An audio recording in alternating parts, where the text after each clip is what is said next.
When you think about your health, factors like weight loss or sleep, they probably come to mind right away. But there is another factor that you may be overlooking that has a really big impact on your health and well-being, and that is your relationships and your sense of community. So by the end of this video, you will understand why community, why relationships matter to your overall health and well-being. And I'll give you 3 simple strategies you can try today to strengthen those relationships and lead to better health.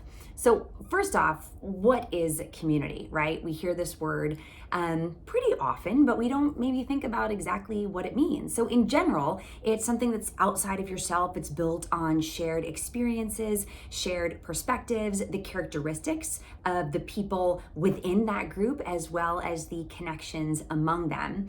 And the more you engage with your communities, and you may have more than one, you might be thinking of them right now, the more it helps you sort of understand your place in the world. So for example, maybe you belong to a church, and as part of that belonging, those shared experiences, perspectives, activities creates connection among yourself and all the other people. You're creating that community. Or maybe you wake up really early in the morning and you go work out at 5:30 in the morning at the gym. You see the same people day after day, and so you start to create connection with them. Maybe you start sharing workout tips, you're commiserating about having to be up so early. But over time, these people you create a connection with, you come to know them, they notice when you're not there, you notice when they're not there. And so you've created this early morning workout warrior community. So why does having these things matter to your overall health and well-being?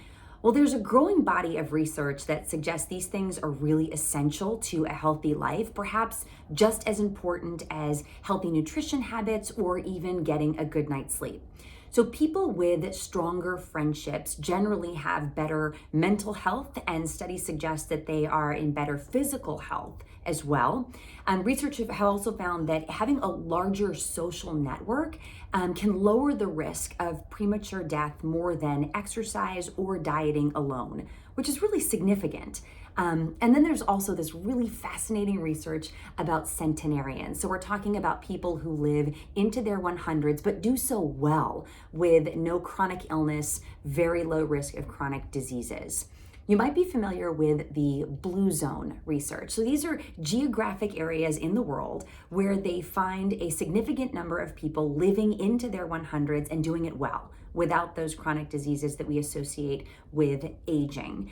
And there's multiple factors for why this is happening, right? And diet, lifestyle, all of these things. And one of these factors is community and a sense of belonging. The centenarians in the blue zones, they invest in their relationships. They often live in multi-generational families in one home, so they're all together. They spend time with their friend group. Even in some cases, continuing friendships that were started at the age of 3 and 4 all the way into their 100s.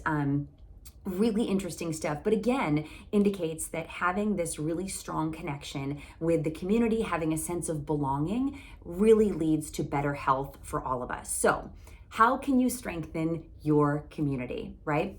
Take a minute here to think about the different relationships in your life. Maybe these are close friendships, maybe they are family members, it could be groups that you belong to or that you are associated with. That early morning workout warrior comes to mind. Maybe you're part of a book club, a cooking club, any of these things. Here's 3 ways that you can strengthen your connection. So number 1, show gratitude for the friendships that you have. This is super easy. Pick up your phone, send a text message to one of your friends, someone in this group, and tell them why you value their friendship and what it means to you personally. Showing appreciation for these friendships deepens your connection, and that is a good thing on both sides. Number 2, take the initiative. This one can be a little scary, right? You don't want to feel awkward, like you're putting yourself out there trying to make friends, as a grown-up. However, there are ways to do this that feel natural and can really lead to connection. So for example, if I'm taking a bar or a spin class and I notice someone is just killing it in class, like they're just doing awesome, I'm going to take the time after class to let them know, like, hey, gosh, I was taking class with you and you crushed it. And it was kind of inspiring to be here with you. So, nice to see you. I hope I see you again, right? Easy. I mean, maybe felt a little awkward, but I really was genuine. I meant it. And the next time that I see that person, we have that kind of shared connection. We both enjoy this workout. We both like to push each other or push ourselves, and we can get inspired by each other. And we've just created a very easy connection there that is related to the studio. Number 3, think about joining a new group or trying an activity that you have been thinking about to just expand your social network.